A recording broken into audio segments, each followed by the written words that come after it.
I grew up in New York City in the 50s and 60s and left in 1972. And so I was a teenager during the very turbulent end of the 60s and early 70s. If you were a teenage boy at the time, you couldn't help but worry about the draft, as well as just the morality of being, far in war, particularly in Vietnam. But a group of people that I knew from high school went on this march, which had hundreds of thousands of people marching down Fifth Avenue, being staged in all side streets, banners all over the place. And we had a banner from my school, which is Bronx High School of Science, and we marched down onto the Sheep's Meadow, which is a big area in Central Park, and it was filled with people, lots of speakers, lots of this being the late 60s, lots of people in very outrageous dress, strange banners, huge amounts of energy. It was just incredibly exciting. I went to the Chicago convention that summer, which was one of the scariest times of my life. Elaborate on that. Excuse me. Well, I was 15, and actually maybe I wasn't even 15 yet. I might have been 14 and a half. And I don't know why my parents let me go to this thing, but they did let me go. A lot of it was organized by the Yippies, Abby Hoffman, Jerry Rubin, Dave Dellinger, and so on. And the Yippies. And I'm not sure that I think they were denied permits for a lot of the protests against the Democratic Convention. Why were they protesting the Democratic Convention? Well, remember that from the Yippies' point of view, both parties were culpable and unwilling to really end the war. Mm-hmm. There was this one Democratic candidate, Eugene McCarthy, but it seemed like Humphrey had a lock on the convention already. So they were there to protest against the war, period. And they were denied permits by the Chicago Police Department, and so what happened is people went to demonstrations anyway, and the police response was incredibly violent. I was in Grant Park one day, one of the Grant Park demonstrations that happened to be during the daytime, where people were peaceably gathered, listening to some speaker. Allen Ginsberg, thank you, who was, doing his mantra, leading people in chants, which wasn't really doing much to end the war, but was at least building camaraderie. And the police just charged into it, swinging batons. Lots of people got their head bloodied, lots of scalp wounds. I went onto the highway look, I wasn't hurt then, but I went onto the road to flag down cars to try to get people to the hospitals. It was incredibly scary, and they just waded in, broke a lot of heads, and then stopped and wandered back. It was just totally uncalled for. And then that night, again at Grant Park, the police were on horses and were just charging into crowds of people, again swinging batons, using mace, chasing people all over the place. I escaped by running into a clinic and going out a back exit. And it was really terrifying. It was just, if you had long hair, if you were young, a Chicago policeman seemed to feel like it was okay to just do whatever they wanted. At some point, I was crossing a street totally peaceably, and I was sprayed with mace. My friends grabbed me and pulled me away and got me in a place where I could, wash it off. But I wasn't doing anything other than crossing the street at the crosswalk even. With long hair. With long hair, yeah. I remember seeing mounted police chase demonstrators up the steps of St. Patrick's Cathedral, and I don't know if the horses went into the cathedral, but the demonstrators did, and I think they were chased in there by policemen. I think it started with hope and anger grew.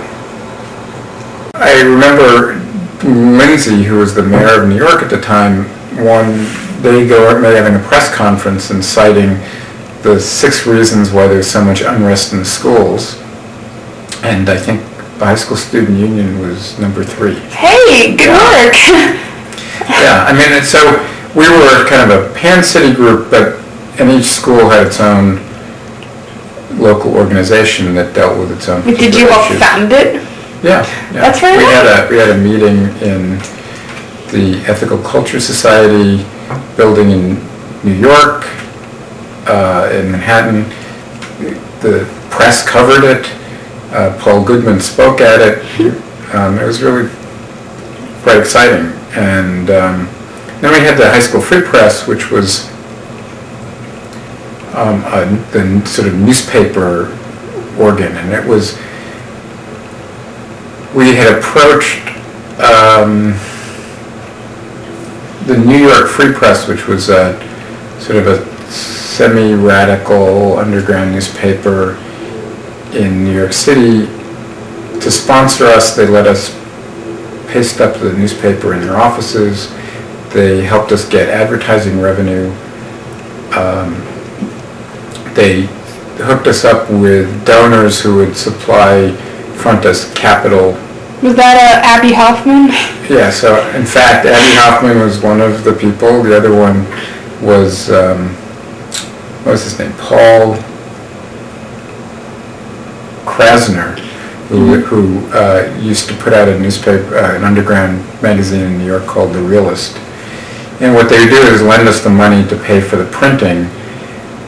We would get ads from record companies like Columbia Records, gave us a lot of money, and then once the newspapers came out, we could recoup the funds from the advertising companies and from the record companies, and then pay back Abby Hoffman and Paul Krasner.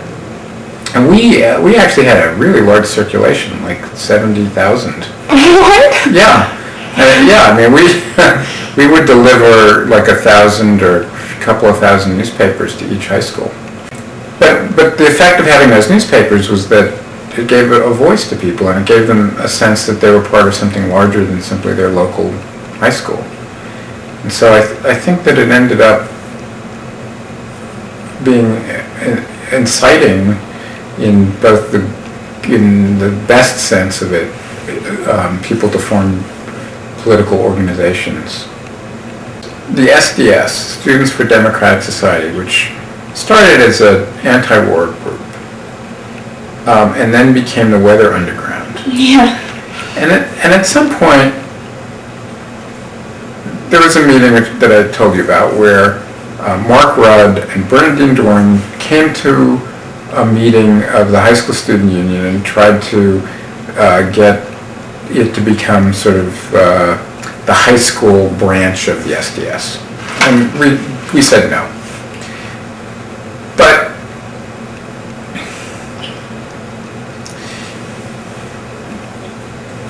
those members of the Weather Underground started making bombs.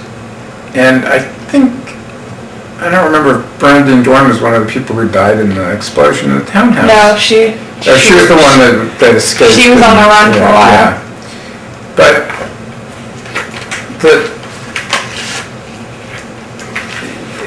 those bombs had no communication at all. Nobody knew why they were doing this. And all it did was alienate the very people who they were trying to communicate with. You had siblings who were older during the early part of the 60s. But, yeah. Were they involved in any civil rights things? Yeah, very much so, I would say. Particularly my oldest sister, who's about 11 years older than I am.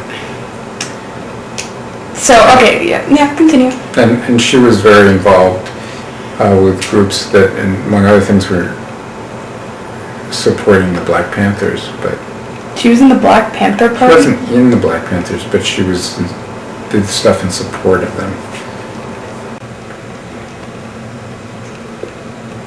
Yeah, it was everywhere. It was hard not to think about the war.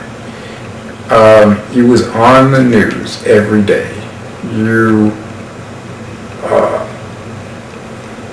could not, you'd watch Walter Cronkite on CBS and there would be footage from the war directly. You'd see soldiers getting killed under, really scary stuff happening. And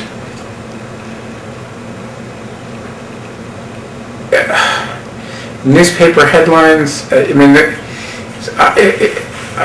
if you've ever been, I know we've gone to the Vietnam War Memorial in Washington.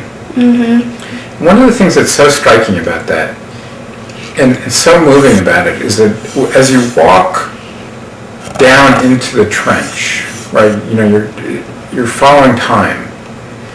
And, at first there were, in the early 60s, there were just a few people or a few casualties, but then each year it gets more and more and more.